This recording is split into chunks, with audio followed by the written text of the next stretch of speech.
ప్రేమించే నీ కుటుంబము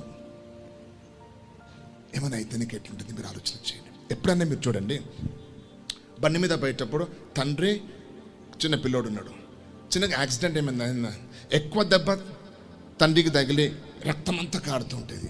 ఆ చిన్న పిల్లని కొంచెం ఇక్కడ గీరకపోయింది అనుకో, ఫస్ట్ ఎవరిని లేపుతాడు? ఎందుకు? నీకు రక్తం కారుతుంది కదా ఎక్కువ, నీకు దెబ్బ ఎక్కువ తగిలింది కదా, నీ దెబ్బ నువ్వు చూసుకోవు. నీ బాధ కంటే ఎవరి బాధ ఉంటుంది?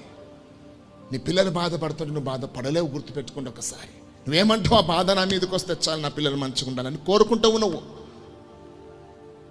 నేను భరిస్తానని అంటావు. అది ఇప్పుడు అంటున్నాడు ఈయన, ఈ బాధ నేను భరిస్తా కానీ ఇదిగో నా పిల్లలు భరించొద్దు అని వేదన పడుతున్నాడు. మళ్ళీ చెప్తున్నాను, దేవుని ప్రేమను అందించండి, స్వార్థను అందించండి. ఏం లేకపోయినా నువ్వు ఏం అందించకపోయినా నువ్వు మాదిరిగా ఉండు. నువ్వు వారి ఎదుట నీ ప్రేయర్ లైఫ్ చూస్తే వాళ్ళు ప్రార్థన చేస్తారు, నువ్వు సినిమాలు చూస్తే వాళ్ళు సినిమాలు చూస్తారు, నువ్వు బూతులు మాట్లాడితే వాళ్ళు బూతులు మాట్లాడతారు. నువ్వు చెప్పకుండా పర్వాలేదు, వారిని మాదిరిగా నిన్ను చూసి, ఎందుకంటే నీ ఫుట్ స్టెప్స్లో నడుస్తారు. నువ్వు చేసింది దే విల్ కాపీ. ప్రసంగాలు చేయకంటే చూసి నేర్చుకునేది ఎక్కువ ఉంటుంది, ప్రసంగాలతో మారరు. You should be an example. They will follow your foot steps. నువ్వు ఏమి చేస్తావు వాళ్ళు అది చేస్తారు. ఏనాడైనా చూస్తున్నారా వారు నిన్ను ప్రార్థన చేయడం?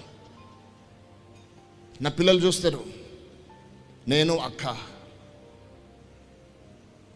రాత్రి మధ్యరాత్రి వారు వాష్రూమ్కి లేసినా 3 గంటలకు 4 గంటలకు మేము మోకాల మీద ఉండి చూస్తారు. వాళ్ళు 2 గంటల 3 గంటలకు బైబిల్ చదివేది చూస్తారు. వాళ్ళు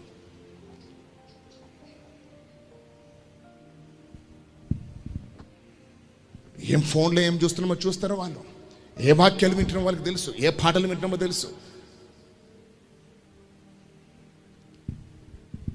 చెప్పకపోయినా పర్వాలేదు, మాదిరిగా ఉందాం. చూడండి ఈ వేదన చూడండి.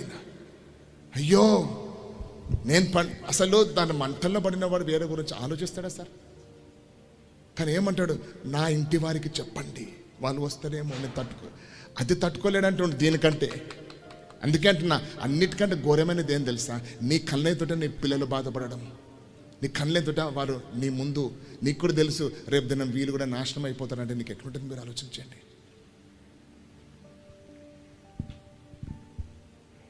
మాదిరిగా ఉండు. చెప్పకపోయినా పర్వాలేదు, నువ్వు సువార్త సేవ నీ ఇంటి వాళ్ళకి చెప్పకపోయినా నువ్వు వారి ఎదుట నువ్వు మాదిరిగా ఉండు. నిన్ను బట్టి నీ పిల్లలే కాదు, నీ చుట్టుపక్కల ఉన్న వాళ్ళు కూడా తెలియాలి.